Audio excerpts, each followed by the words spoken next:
Hola amigos,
hola amigos, amigas, buenas noches de Arica y Parinacota. Y bueno, hoy día una noche especial, los martes los hemos reservado en este programa Vereda Ciudadana para un entrevistado nacional. Hoy día nos acompaña para un diálogo franco y abierto y como es la tónica de nuestro programa, un diálogo informativo especialmente. Un gran economista político de nuestro país, ex diputado, ex intendente de la región metropolitana, actualmente director ejecutivo de la Fundación eh, por la Democracia, para la Democracia. Me refiero a don Víctor Barrueto, que estará hoy día conversando con nosotros de la contingencia nacional y especialmente en aquello que dice relación con las medidas de corte económico que se han estructurado y que nosotros debiéramos pensar en esto que hemos denominado la economía de pandemia causada por el COVID. Así es que le damos la bienvenida a don Víctor Barrueto a esta conversación. Noche y Víctor, muchas ¿cómo está? gracias. Buenas noches. Muchas gracias por la invitación. Bueno, gracias por aceptarla. Estamos nosotros en un programa, ¿cierto? Ciudadano. El nombre nos lleva allá para efectos de poder conversar. Estamos pasando un momento de encierro que no quisiéramos y que no queríamos, ¿cierto? Pero creemos que también es una gran oportunidad para poder generar contenido, especialmente el contenido cívico. Se nos vienen varios momentos, ¿cierto? Políticos, electorales, especialmente en lo sucesivo, y creemos que desde ahí podemos hacer un aporte. Y por lo pronto también hoy día nos toca vivir, ¿cierto? Un momento a nivel mundial y a nivel país, como es la pandemia, ¿cierto? Y con todos los efectos que ellos tienen. Eh, ¿cómo lo ha tenido, cómo ha podido sobrellevar esta pandemia, Víctor? Bueno, cuidándome harto, cumpliendo con todas las exigencias, descubriendo que con el teletrabajo se trabaja más, Sí. impresionante, porque estáis disponibles de las 7 de la mañana hasta las 12 de la noche. Es bien impresionante. Eso, bueno, y con ganas ya también ya de poder salir. Yo soy bastante callejero, entonces esto me ha costado su poco. Quisiera agregar una cosa a la presentación, que yo fui diputado de Talcahuano, 4 periodos. Sí. O sea, soy diputado de regiones. Y producto que la presidenta Bachelet, en el primer gobierno, ella me pidió ser intendente de Santiago, terminé en ese cargo. Pero más bien Pero mi la vocación es trayectoria regionista. política estaba muy ligada a las regiones. Y de hecho, yo diría que de mis 16 años de diputado, habré dedicado un 40-50% de mi energía a descentralizar y regionalizar Chile, terminando bastante frustrado en eso, tengo que reconocer. Porque sigue siendo una de las deudas más grandes de la democracia, con Chile, el centralismo extremo en el que vivimos todavía, que ha quedado más notorio en la pandemia, y nuestra deuda con los pueblos indígenas. Son dos cosas que bien imperdonables, digamos, del proceso democrático de 30 años, no haberlas enfrentado más abiertamente. Pero entrando, si quieres, no sé si te parece, en el ángulo al que me has invitado a conversar.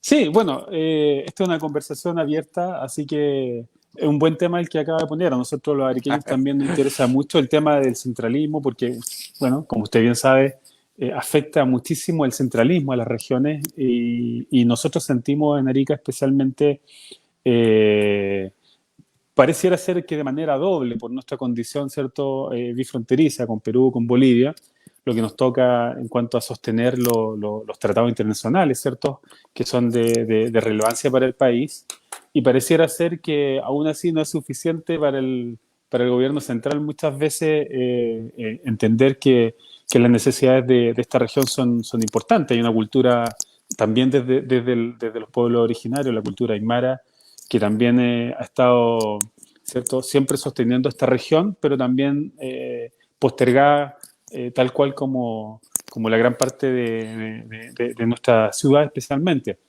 Algo se hizo, ¿cierto?, después de muchísimo tiempo con el plan de desarrollo de zona extrema en el gobierno anterior, pero pareciera ser que aquello no le simpatizaba mucho a este gobierno y volvimos más o menos al estado anterior de retroceso. Así que planteemos la conversación de ahí, don Víctor, si le interesa. Me parece que es un gran tema el tema del centralismo. Sí, ¿Tenemos no, alguna solución? ¿Podemos resolverlo? pucha, mira, es que el problema nuestro es doble, porque una cosa es el centralismo del aparato público del Estado, que es extremo, Francia era como nosotros hace 40 años, hasta que Mitterrand tomó una decisión centralista de descentralizar Francia.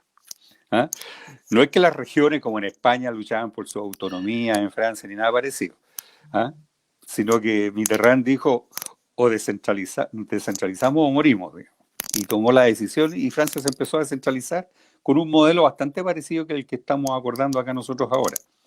Pero nuestro problema es que además existe una concentración poblacional, económica, cultural, comercial, financiera en la región metropolitana, en Santiago. Entonces, el dar el paso de descentralizar es como un primer paso para que las regiones se pongan pantalones largos, adquieran mayoría de edad, elijan liderazgos propios, comprometidos con su zona, para empezar recién ahí a dar la lucha de cómo vamos a generar mayor actividad y desarrollo en las regiones de Chile que tienen un montón de potenciales.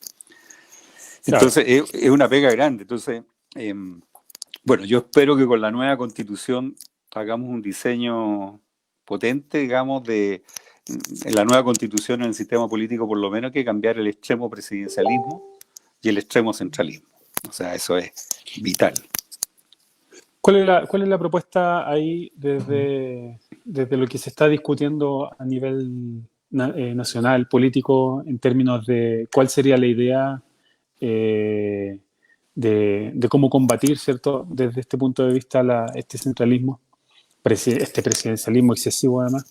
¿Hay alguna idea o se pretende mantener la misma figura? No, yo creo que ese va a ser un tema de los prioritarios de cambiar el régimen político por un semipresidencialismo Ya. o un equilibrio entre un rol presidencial y el parlamento mayor, en fin. Y lo otro va a caminar, yo creo, por la idea de regiones eh, con ciertos niveles de autonomía, digamos, en el marco de un Estado unitario. Yo creo que eso es imposible cambiarlo, no creo que Chile pueda ser un Estado federal. ¿Ah? Pero va a ser un Estado unitario regionalmente descentralizado, pero de verdad. Y Eso tiene eso, una, eso supone una sí, idea de autofinanciamiento por las regiones en cuanto a los recursos, o también hay una idea de dependencia también desde el centro. Porque eso es lo que hoy día tiene un poco complicado a las regiones, entiendo. claro, cuando tú tienes tanto tiempo de acumulación de capital distinto entre una región y las otras, tienes que hacer discriminaciones positivas radicales para poder cambiar la tendencia. ¿Ah? No sé si me explico. Cuando tienes tales condiciones acumuladas por décadas y décadas en el centro, la capital, el poder revertir, el que empieza a ser más interesante vivir en regiones, que yo creo que hay un montón de razones para hacerlo más interesante, Muchísimo.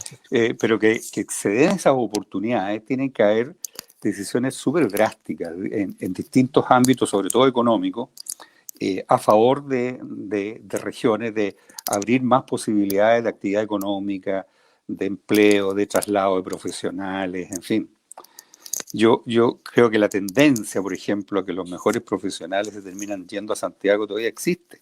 Y los incentivos para quedarse en regiones o para irse a regiones son bajísimos todavía. ¿Eh? Yo me acuerdo, mira, el otro día en una conversación de amigos hice un recuerdo que empezamos a hacer una lista de profesionales destacados de Concepción, Talcahuano, San Pedro, ¿eh? Región del Biobío. Y de una lista de 30 que hice de 20 años atrás, creo que quedaban 2 en Concepción. El resto todos están en la región metropolitana. Entonces, yo creo que la potencialidad de Chile, la riqueza de Chile en sus regiones, la posibilidad de un buen vivir mucho mejor en regiones, debiera constituir un proyecto, pero un proyecto con voluntad política, con ganas, que no lo he visto nunca en los últimos 30 años, para poder revertir O, esto. o sea, hay distintos factores además tenemos un país tan distinto en términos climáticos, económicos, ¿cierto? Que nos permite generar incluso condiciones diversas para distintas edades. Se había pensado, yo soy también de la misma idea de que Arica, por ejemplo, y Iquique son lugares que, dado su clima, especialmente Arica, lo digo, muy ariqueño, por sus valles también, por su interior, generaría una estupenda condición para personas que son de la tercera edad, por ejemplo. Sí, Eh, he yo escuchado esa recuerdo a mi idea. abuela, yo me recuerdo a mi abuela en Santiago, ella era de Santiago, y los inviernos a ella le hacían pésimos, o sea, le dolían todos los huesos, venían todas las enfermedades respiratorias, entonces yo decía, bueno, Arica tiene que ser el Florida de Estados Unidos, pues una zona ya Exacto. de retiro, y esas condiciones están absolutamente dadas. Yo había escuchado esa idea, la habíamos conversado, efectivamente te iba a sacar ese ejemplo, digamos en Estados Unidos, Miami y Florida por la calidad del clima, se transformó en eso y hubo proyectos gigantescos, inmobiliarios, en fin, para hacer viable eso. Yo me acuerdo que cuando hablaba de eso, me decían, es que lo que pasa es que Arica está muy lejos de todo el resto de Chile. Ahora, porque lo que pasa es que los hijos no quieren tener a los padres tan lejos. Se da como argumento. Yo diría que ahora que eso, que subirte a un avión y viajar es casi como tomar una micro, Claro. eh, es un tema que se podría solucionar, pero es sin duda un gran proyecto. Oye, entremos al momento, mira. Yo creo que es súper importante, a lo mejor al principio voy a decir dos o tres cosas obvias, pero yo creo que es indispensable tenerlas como marco. ¿Eh? Eh, la pandemia ha generado una situación a nivel mundial desde el punto de vista económico gravísima. Todos los expertos dicen que lo que se viene es una recesión. Eso frente a algunos que decían que esto iba a ser una B corta, así que un gran bajón, pero terminado la pandemia, ¡pum!, para arriba y todo iba a seguir igual. Cada vez más uno escucha de los expertos mundiales y nacionales que aquí hay una recesión que es comparable, ni siquiera en el caso de Chile es comparable a la del 2008 en el mundo, que fue una situación económica básicamente en el área financiera, no en la economía real de la oferta y la demanda, como es la actual. Y al finalmente han terminado comparando como la crisis económica más grave de los últimos 100 años, solo comparable a la crisis del 30 del siglo pasado. Eso ya, Entonces, claro. ahora está todo, mucho de esto por verse, Gutiérrez, pero todo indica que las cosas van para allá. Y en el caso de Chile, que teníamos condiciones inmejorables, no puedo no partir por esto, fíjate, digamos, porque yo creo que es último, en realidad. Teníamos condiciones inmejorables. Chile se caracterizó por su equilibrio macroeconómico durante 30 años. Eso hace que este era un país que había guardado los tiempos buenos y que por lo tanto podía estar en los tiempos malos. Teníamos las mejores condiciones del mundo. Mira, el promedio de deuda en América Latina es el 60% del PIB. Nosotros teníamos el 24%, ahora subimos un poquito con las últimas decisiones, pero todavía no llegamos ni lejos al 30%. En América Latina ese era el promedio antes de la pandemia. O sea, probablemente el nivel de Hoy día, sí, endeudamiento de los países latinoamericanos va a ser como el 80% del PIB, y claro, nosotros todavía estamos en el 30%. claro. Aparte de eso teníamos ahorro, casi 32 mil millones de dólares en fondos soberanos. 32 mil millones de dólares en fondos soberanos. O sea, teníamos las condiciones soñadas para el presidente de Argentina, para cualquier otro presidente, para haber enfrentado esto con tranquilidad, con generosidad. Y hemos vivido un gobierno que ha estado en el gota a gota, con una mezquindad tremenda, llegando atrasado a todo, que va a terminar, digamos, agravando, ¿ya?, la profundidad de la crisis económica que vamos a enfrentar. El Cuando otro día, ¿sí? Víctor, Dime. el otro día conversábamos con Malva Marina, una socióloga de nuestra región, y nos contaba ella que llegamos tarde como país a la pandemia, desde el punto de vista salud, pandemia y formas de abordarla, ¿verdad? Ni siquiera desde lo económico, ella nos decía como pandemia llegamos tarde, porque la información estuvo desde la Organización Mundial de la Salud en septiembre del 2019, cuando advierte que se viene una pandemia a nivel mundial. Entonces, nos dice probablemente, y la conclusión que nos queda es que probablemente ese aviso llegó a Chile, el ministro que teníamos, que era un ministro muy auto sobrevalorado, diría yo, el mismo, me da la sensación que a lo mejor ese informe lo guardó en el escritorio y dijo, a nosotros no nos va a pasar nada con esa prepotencia que lo caracterizaba. Entonces, llegamos tarde al análisis de lo que podía hacer desde el punto de vista de salud. Ahora bien, desde el punto de vista económico, ¿ocurrió esto? ¿Hubo alguna señal del gobierno que usted haya visto que diera pie para pensar, chuta, viene algo, viene alguna medida? Porque recién se lanzó un plan de medidas de Chile Recupera, pero ya vamos a entrar a analizar aquellas, pero ¿hubo alguna posibilidad, hubo alguna intención o esta cuestión pasó como que aquí no había nada? Es que es completamente cierto eso. Mira, yo creo que lo imperdonable también es que nosotros ya sabíamos la experiencia de Italia y de España. Porque mira, está bien que septiembre del año pasado, diciembre del año pasado, todavía no se hiciera nada. Pero cuando ya vimos lo que pasó en España y en Italia, cuando teníamos, que iban 2 o 3 meses antes, Tenemos información, ¿ya?, claro.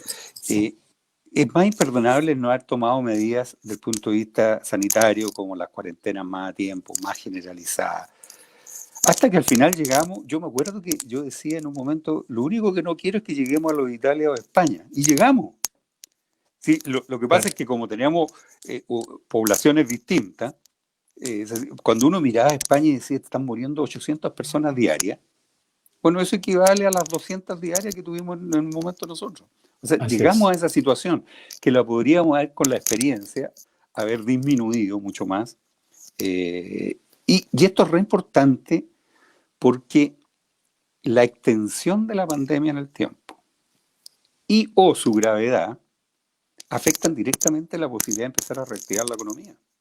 Claro, Entonces claro. aquí se cometió el error de que por cuidar a lo mejor la economía, que es la única explicación que uno buscaría de por qué no se decretaron más a tiempo antes, cuarentenas más generales, en fin, nos estamos disparando en los pies, digamos, en el fondo, porque el efecto de la mantención de la pandemia en el tiempo o más largo, por consecuencia económica, va a hacer que el impacto económico sea mucho mayor. Y además, cuando se cometió el error garrafal, que no era ni siquiera económico, era más bien sanitario. O sea, era obvio que si tú querías hacer cuarentenas de verdad, la gente, excepto Las Condes, Providencia, ya, Barnechea y pocas comunas más, la gente para hacer cuarentena necesitaba tener recursos. Entonces tú, por razones sanitarias, lógicas y válidas, dices vamos a hacer cuarentena, quédese en su casa, tú estás expropiando el trabajo de la gente en el fondo. Le estás diciendo, usted no puede salir a trabajar. Entonces, lo único que corresponde ahí es sustituir ese ingreso. Así hubo operaciones, digamos, en muchos países que se gastaron el 20% del PIB, ¿ya? Y nosotros yo creo que en términos reales todavía no nos gastamos ni el 1%. Todavía no superamos los 3.000 millones de dólares, digamos, en inversión en la gente. Y todo se fue haciendo gota a gota, todo insuficiente, siempre 2 meses tarde, hasta que tuvimos todas las consecuencias que tenemos. Víctor, el otro día nos decía, como le contaba, en el análisis que hemos hecho con otros invitados, nos decían que hay un lenguaje que ya se estableció en época de pandemia, dentro del cual hemos caído, ¿cierto? Llevados también por los medios de comunicación especialmente y las redes sociales, en donde es muy fácil escuchar, por ejemplo, este acostumbramiento o en una especie de acostumbramiento esto de nadie estaba preparado para la pandemia. Que pareciera ser como una suerte nuevamente, de eslogan, este es un gobierno de muchos eslogan, pareciera ser una suerte como de eslogan que lo ponen como escudo para decir, bueno, todo lo que se pueda hacer es casi desde la buena voluntad. Entonces, nos explicaban a nosotros que efectivamente este dato, que es desde septiembre, sí nos ponía en un pie de haber estado preparados para poder afrontar. Y lo que usted acaba de decir recién, por lo que pasaba en España, lo que pasaba en Italia, otros países que ya estaban viviendo las consecuencias del coronavirus, eran un buen ejemplo para poder haberse activado previamente. Entonces, pero hay una cuestión también dentro de este lenguaje que se utiliza, que se ha utilizado mucho, es aquí no hay plata, no hay de dónde sacar más plata y el Estado no se puede seguir endeudando y vamos a estar mal. No. ¿Es tan así o el Estado tenía plata como para poder haber enfrentado un momento de excepción en la historia? Porque eso es esta pandemia. Por favor, claro, pero totalmente. Eso es lo que yo te decía con bastante indignación en realidad, porque ha sido bien incomprensible. Yo me pregunté muchas veces por qué esta gente no se decidía a hacer el gasto como correspondía. Cuando todos los ejemplos mundiales, digamos, hasta Estados Unidos, yo diría, ha sido más generoso, digamos, en cómo usó recursos, digamos, para ir a la población para que pudieran enfrentar la pandemia. Yo he terminado pensando que esto es una cosa ideológica, fíjate, que es bien trágico. O sea, es que esta gente tiene tan metida en la cabeza la estadofobia, ya que el Estado no puede ser más grande, que no puede crecer, que no podemos gastar tanto porque si no entonces después vamos a tener que subir los impuestos para pagar las deudas. Te quiero contar, me decía, 2 economistas muy prestigiados chilenos, digamos, como Roberto Saller y como Luis Eduardo Escobar. Roberto Saller fue presidente del Banco Central, en fin. Ellos incluso decían, hasta ese argumento está equivocado porque Chile tiene tal condiciones para endeudarse y lo podía hacer a tan bajo interés, casi 0% de interés. Todavía, todavía. Que el aumento de la deuda es completamente discutible si hay que pagarla. Porque si esa deuda está con una tasa de interés de 0%, para que la gente entienda, ya, y el país crece, supongamos que nos va mal, crecemos 2%, ya no tiene sentido pagar esa deuda. Porque tú estás creciendo, porque la deuda, los organismos internacionales, que es lo que los argumentos tecnócratas, digamos, que dicen, vamos a mejorar nuestras condiciones para conseguir plata afuera a intereses más bajos, vamos a perder eso al subir nuestra deuda respecto al PIB. Pero eso, ahí operan 2 cosas. Opera cuánto crece el PIB y cuánto crece la deuda.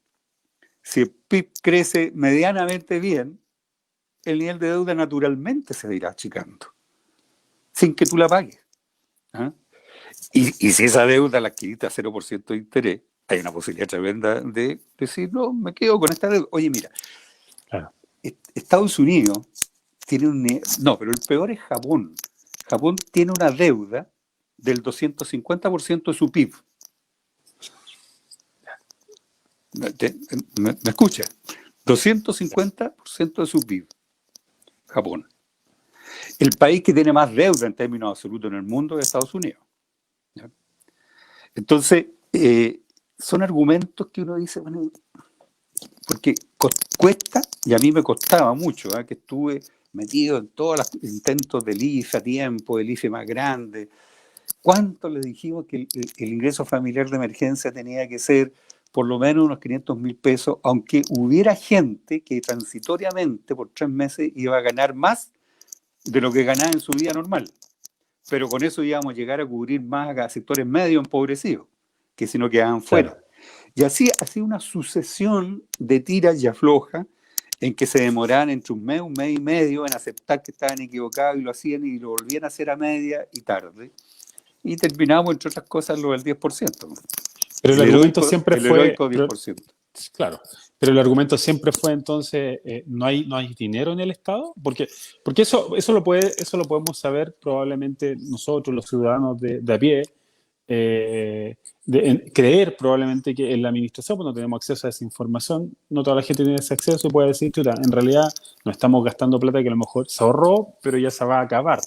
Pero a ese nivel de discusión en donde ya están los parlamentarios, en donde está el gobierno sentado derechamente, donde ya sabemos las cartas directamente de lo que estamos hablando, de cuánto dinero hay, ¿el argumento siguió siendo no hay dinero o el argumento fue otro ya más ideológico finalmente? Yo creo que siempre el argumento fue hay que guardar un poco porque no sabemos cuánto va a durar esto, en fin. Hasta que se reunieron estos economistas transversales, digamos, en torno al colegio médico y dijeron ya perfectamente se pueden gastar 12.000 millones de dólares más y no pasa nada. Pero otros economistas dicen que ni siquiera era necesario fijar un límite como los 12.000 millones. 12.000 millones de dólares viene a ser como un 5% del PIB.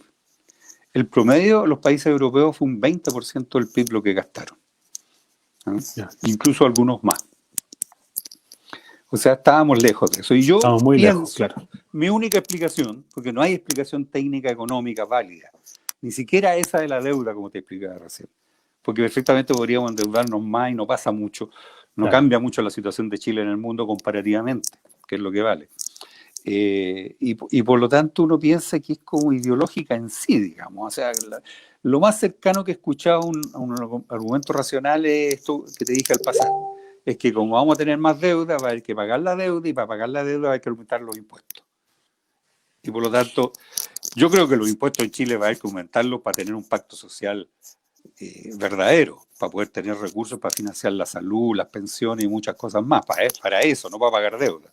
¿Solo aumentarlo sería la propuesta o sería redistribuirlos, por ejemplo?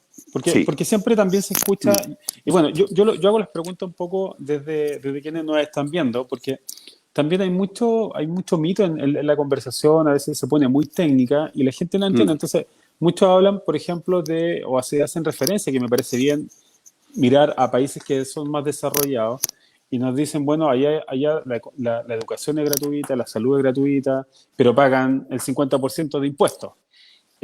Bueno, Chile no anda muy lejos en términos globales de recaudación de impuestos, pero todavía estamos discutiendo si la educación puede o no ser gratuita, si la salud puede ser de mejor calidad y de mejor acceso. Entonces, esta idea que me imagino va a ser post pandemia, vendría a establecer una idea de creamos más impuestos o redistribuimos los que tenemos, aumentándolos quizá un poco para un poco homogeneizar y hacerse cargo. Son dos cosas al mismo tiempo. Tu pregunta es una pregunta histórica, fundamental. Si tú me das el tiempo, yo te la contesto sistemáticamente, porque ese es el gran tema de fondo de Chile, que lo planteó bien Michelle Bachelet en su último gobierno, pero que el estallido social lo hizo ver de una manera descarnada y brutal. Claro. Que ese Chile, así de concentrado los ingresos, así de desigual, no es viable. Y ahí está la pregunta central. Chile tiene que encaminarse desde una lógica neoliberal en la que ha estado hacia una lógica socialdemócrata de estado de bienestar. Lo que hay en Europa se llama estado de bienestar, que es que tenés salud de primera y gratis, como en Inglaterra y en España, de primera, ¿eh? De lujo y gratis, para todos. O que logra sostener pensiones decentes, en fin. Y para eso tiene que suceder una cuestión súper clara. Es decir, mira, los países europeos, la distribución del ingreso no es tan distinta en Chile la primaria. O sea, antes de que se pague impuesto y el Estado gaste. La diferencia de distribución del ingreso se produce ahí, porque en Chile se paga impuesto y gasta el Estado y la distribución del ingreso mejora un 0,8, el Gini. En Europa mejora 10, 15%, 20% la distribución del ingreso. ¿Qué significa eso? Que los impuestos que tú cobras son progresivos, que se logra cobrarle más impuestos a los que ganan más y menos a los que ganan menos, y son más, y cuando gastas bien también. Entonces, aquí el tema es que Chile tiene un nivel tributario bajísimo, bajísimo no comparado con Francia, España o Suecia de hoy, sino bajo comparado cuando Francia, Portugal o Suecia tenían el nivel de desarrollo de Chile actual, el Producto Interno Bruto, como se ve. O sea, es bajo en eso, estamos como en el 23-24% de carga tributaria. Mínimo, yo creo, mínimo, para empezar a conversar tenemos que subir unos 5% la carga tributaria en los próximos 4 años para poder empezar a financiar una salud de otro nivel. ¿Y a dónde se pone esa carga? Bueno, esa es una discusión ya hay una discusión el tema más técnica, pero hay cosas. Del súper rico, por ejemplo, el impuesto al súper rico que se ha hablado mucho. ¿Está de acuerdo con esa? Estoy de acuerdo con eso, pero eso no soluciona el tema. Y te lo explico. Y el impuesto a la herencia, para que lo toquemos los dos, ¿le parece también un...? Sí, pero mira, el problema en Chile es primero, es que el impuesto a la renta es muy bajo en general. Ya. Que aquí es muy importante el IVA, que es un impuesto regresivo, porque paga proporcionalmente, el que tiene menos paga más IVA proporcionalmente que el que tiene más recursos. El otro problema es que se paga poco el impuesto a la renta porque hay mucha elusión del impuesto a la renta. Entonces, si tú pensaras en una nueva arquitectura tributaria, tendrías que pensar en cómo el impuesto a la renta es más significativo que lo que es, y un poco menos el IVA. Tienes que pensar eso de una manera tal que sea más difícil eludir el pago de ese impuesto a la renta. Tendrías que terminar con algunas excepciones tributarias que existen que son muy regresivas, pero no es fácil eso. ¿Y por qué te digo que sí, pero que no es suficiente el 1% al súper rico? Este es un planteamiento que se hizo mundial hace poco tiempo, no mucho. ¿Por qué? Porque se vio que se había ido concentrando en el ingreso del mundo en el 1% más rico. O sea, el cambio de la distribución de ingresos en el mundo, en Estados Unidos, en todas partes, es que el 1%, producto de la globalización y un conjunto de otros factores, empezó a concentrar un porcentaje mayor del ingreso total.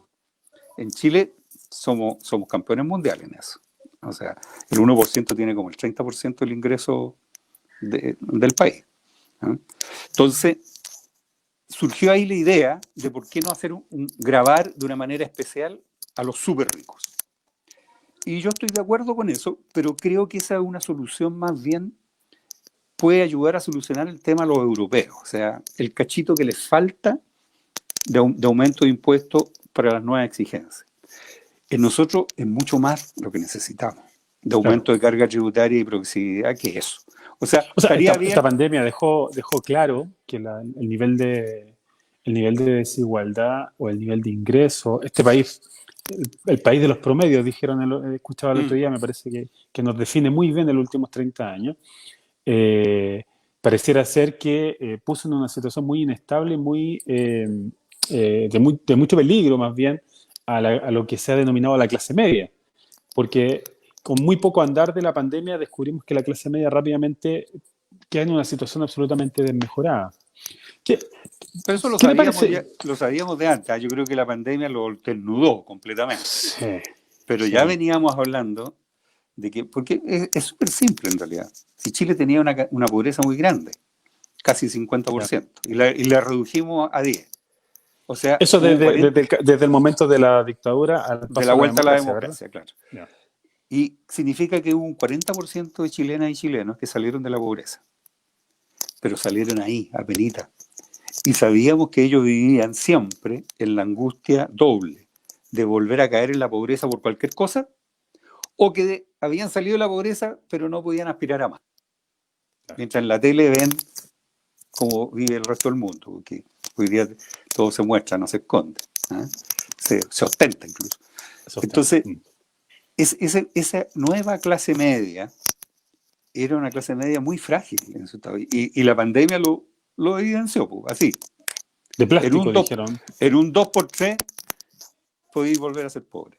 De clase media de plástico, escuchaba el otro día, no me recuerdo, fue un economista, creo que lo dijo, a propósito de que la clase media chilena vive del plástico, vive de la tarjeta, del crédito, de pagar y resolver. Oye, entonces, el nivel de deuda es impresionante. Entonces, claro, es el sector como más endeudado, que depende de tener el trabajo, o si no, o de no tener una gran enfermedad, etcétera. Entonces, es muy frágil la situación de la clase media. Don Víctor, pasando al tema, no sé si, me imagino que usted vio al presidente el otro día anunciar una serie de medidas, un paquete que ha sido muy criticado. ¿Qué le pareció a usted este paquete de medidas? ¿Apuntan a lo que a lo que estamos viviendo hoy día? ¿Son oportunas? ¿Van a tener algún efecto? ¿O vamos a estar de nuevo, como usted decía recién, una medida tardía y agotera? Mira, lo primero es que se hubieran comportado un poquito mejor estos últimos 4 meses en términos de traspaso de recursos a la gente que perdió sus ingresos. Eso ya habría sido, como va a serlo, ahí lo han reconocido ahora, después que retirar el 10% era la tragedia, ahora sí están reconociendo que ese 10% va a aumentar el consumo, la demanda, y va a ayudar a reactivar. ¿Ah? Si ellos hubieran hecho por el objetivo sanitario que la gente no tuviera que salir de sus casas, hubieran traspasado, como correspondía, más recursos a la gente, eso también habría ayudado a la reactivación y puede ayudar todavía, si es que se ponen un poco más generosos, porque tú aumentas la demanda agregada, que es lo que ha bajado este tiempo, y eso ayudaría a empezar a salir de la reactivación. Yo creo que hoy día nadie tiene la varita mágica de decir vamos a salir seguro rápido de esto o no, o va a ser 1 año, 2 años, y cómo hacerlo. Eso sería bueno primero decirlo. Lo segundo es que mientras no se termine y se controle bien la pandemia, es muy difícil reactivar la economía. O sea, sigue siendo prioridad la salud. Claro. Incluso por la consecuencia económica. Eso es lo segundo. Lo tercero, yo creo que las medidas van en la dirección de lo que hay que hacer, digamos, de subsidio a la contratación, al empleo, de apurar todas las obras públicas que sea posible, de facilitar la reinversión, la activación. Lo que vamos a tener que ver es hasta cuánto se hacen esas medidas, porque uno mira para atrás y escucha que hablan de cifras gigantes de que están poniendo el Estado, pero que no se han puesto, que no han llegado a la gente, no han llegado a las pymes, y que están ahí, son un dato contable que teóricamente se podría usar.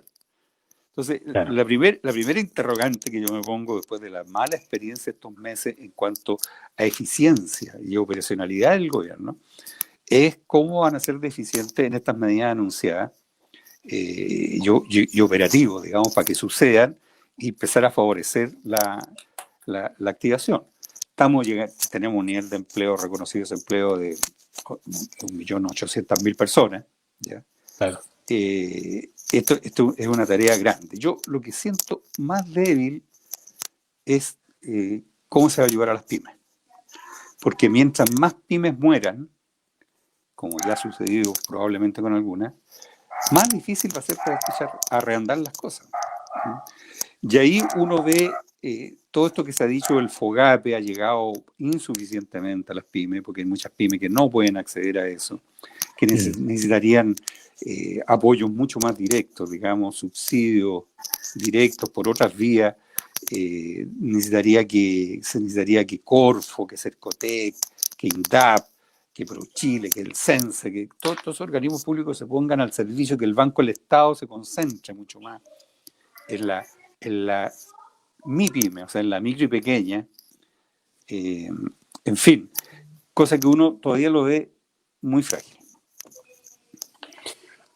Víctor, estuvimos leyendo hace poco y veíamos la opinión de Alfonso Suet, que es el presidente de la Confederación de la Producción y Comercio, y él decía que han quebrado 150.000 pymes formales y más de 300.000 microempresas informales, que no califican para los programas de apoyo a pymes.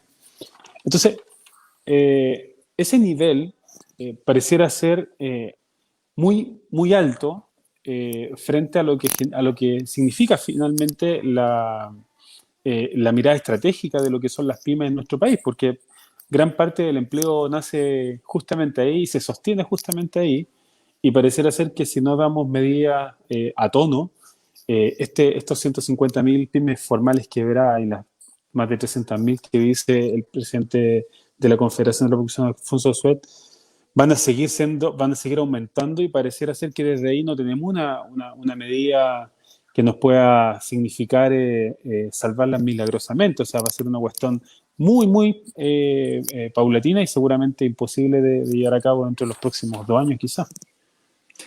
Mira, hay un dato que dio Lina recién, que es súper clave para lo que estás diciendo. El sector que se vio más afectado en reducción de su empleo es el de por cuenta propia. Se redujo un 34,7%. El por cuenta propia son los famosos emprendedores, que a veces trabajan ellos solos nomás, y son una empresita formal o informal, o a lo más dan trabajo a una persona más. Esos son los cuentas propias, que es un porcentaje bien grande.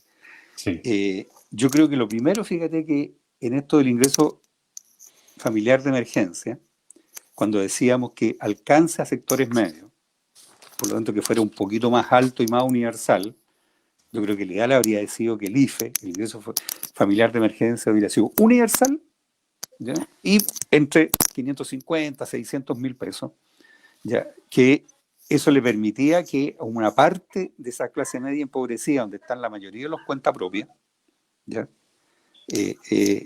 Pudieran recurrir también a ese recurso para enfrentar la situación en que está.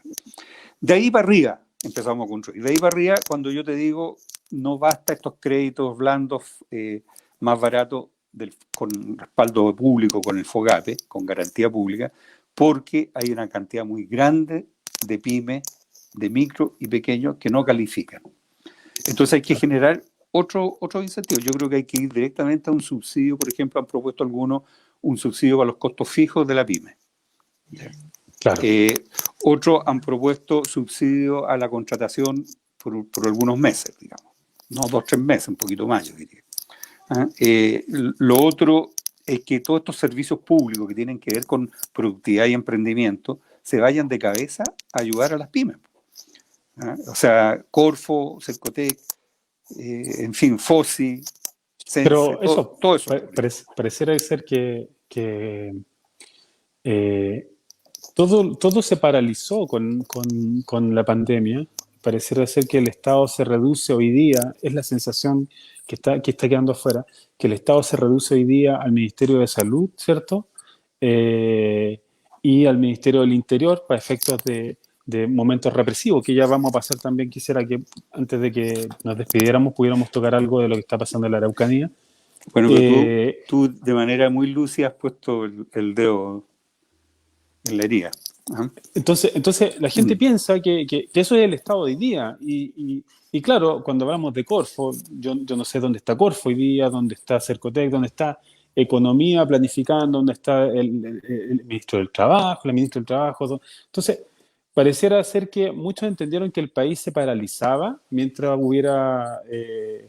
tengamos la pandemia, y no estamos pensando en lo que viene en la reactivación, porque la reactivación no es una cuestión que van a hacer al día siguiente en que podamos salir a la calle, ¿cierto? Y empezamos a hacer algo más de normalidad post pandemia. Esta cuestión hay que prepararla, va a ser un momento largo, y yo siento, no sé si esta es una opinión que usted también puede compartir, pero yo siento que el gobierno ya llegó tarde, no estuvo como correspondía hasta ahora, y tengo la sensación, con mucho temor, con mucha decepción también, o más bien más que decepción, pero decepción no, porque cuando uno espera algo se decepciona. Yo no esperaba mucho.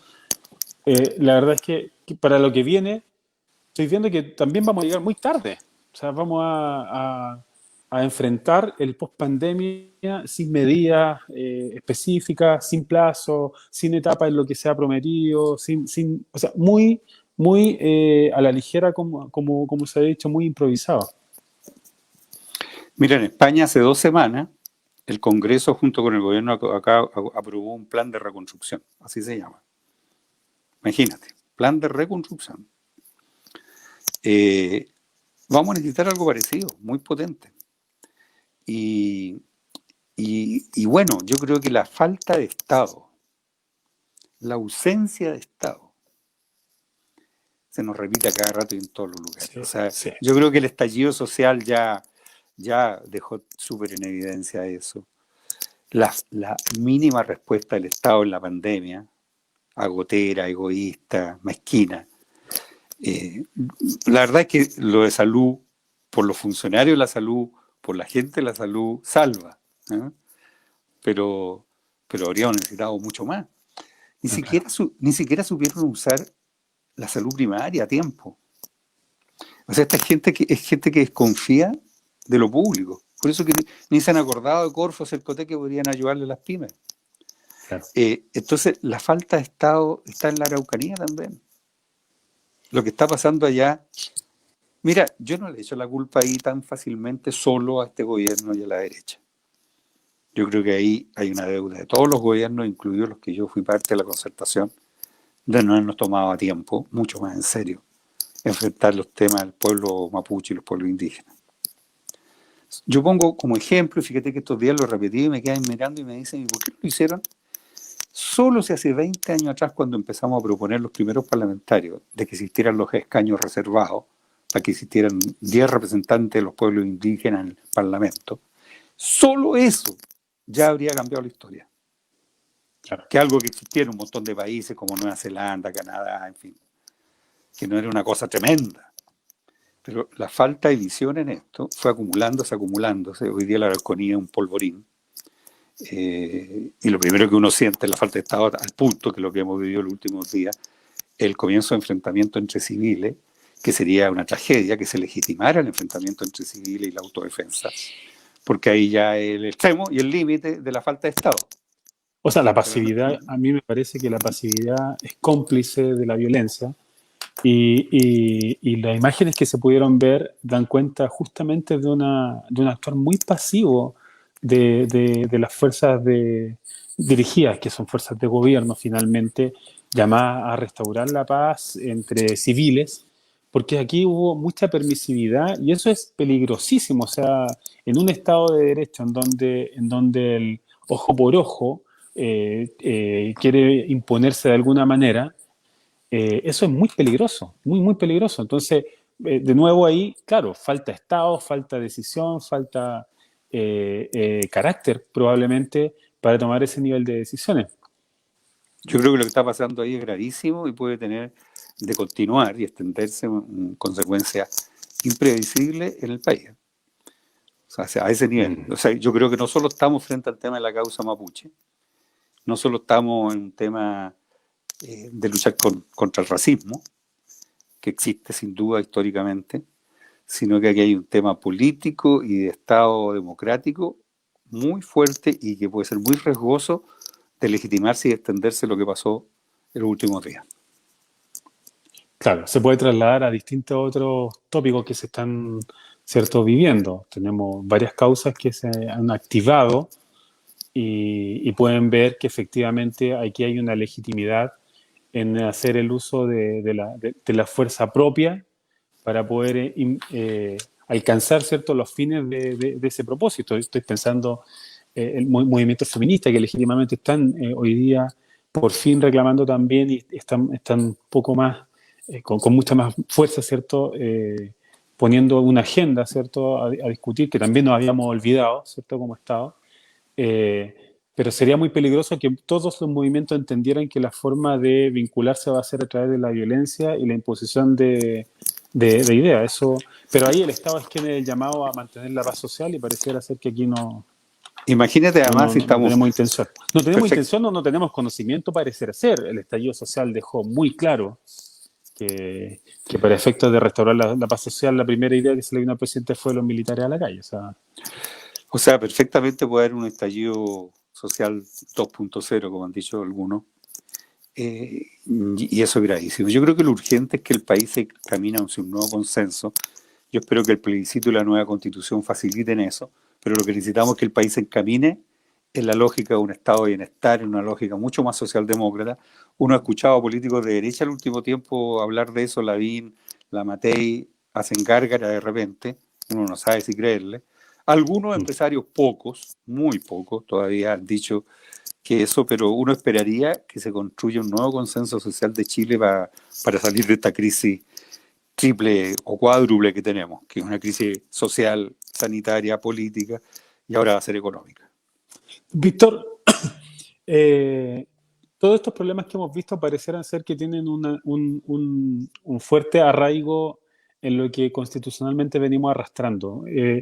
¿Tiene usted la misma idea de que efectivamente aquí como sociedad nos criamos en los últimos 30 o 40 años al alero de un cuerpo normativo que nos tiene con amarras, ¿cierto? Y la solución es cambiarla totalmente? ¿Va a cambiar las cosas de manera efectiva el hecho de encaminarnos hacia una nueva constitución?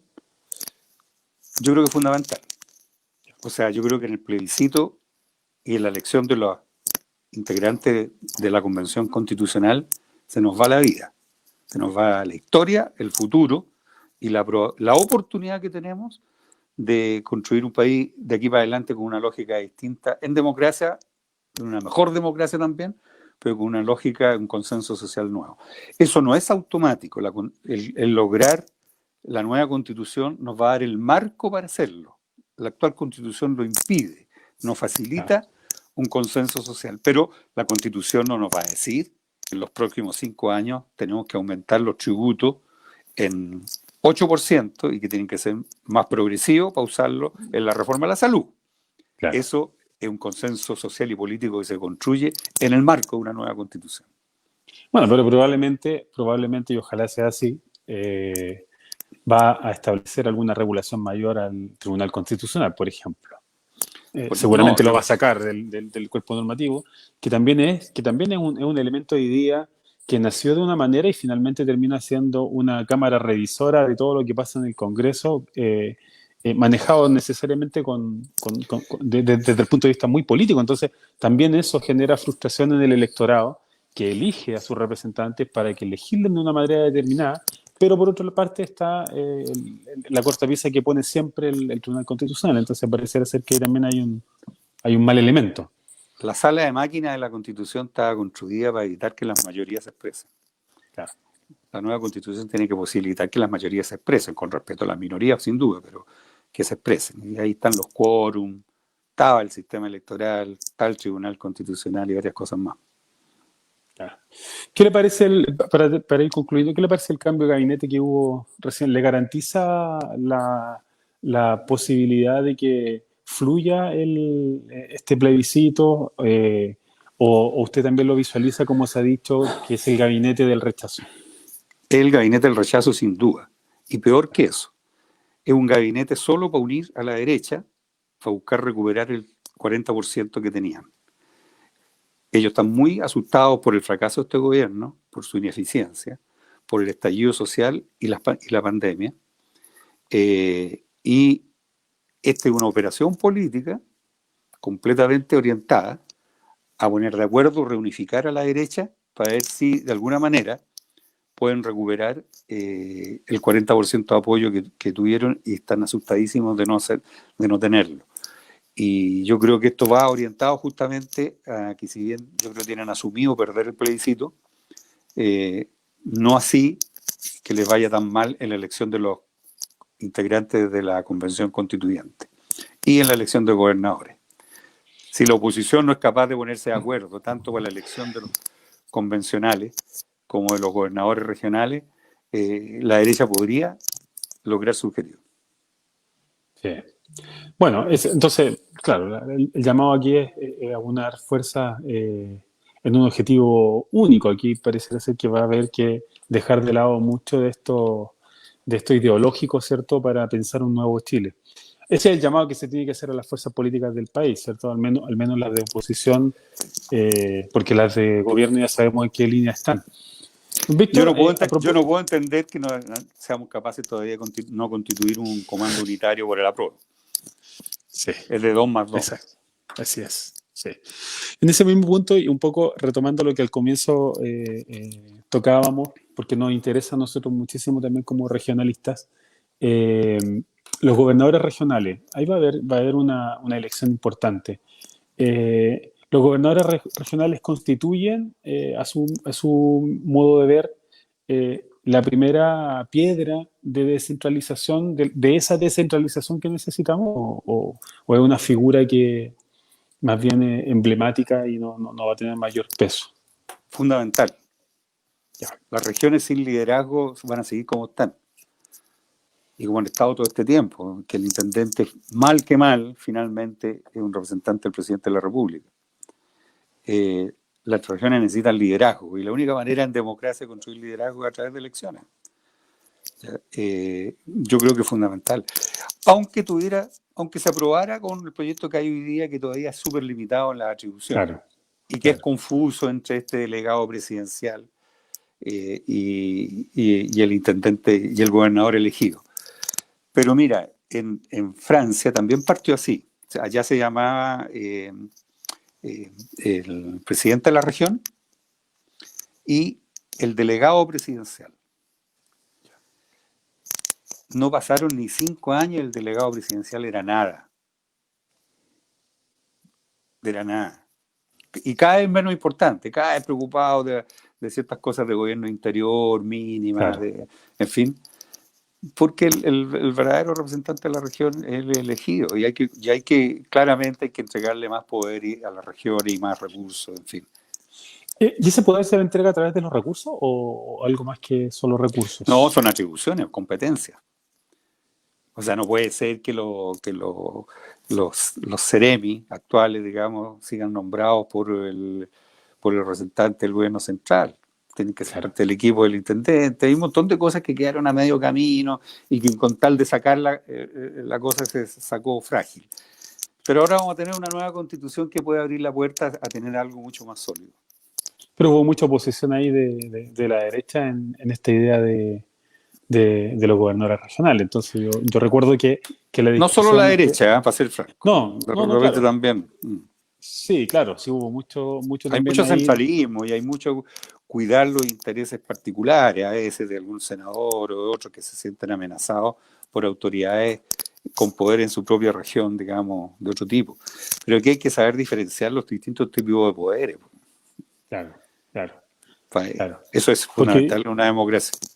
hoy día ha sido bien difícil cuadrar, por ejemplo, a los alcaldes con los intendentes. En nuestra región al menos ha pasado así.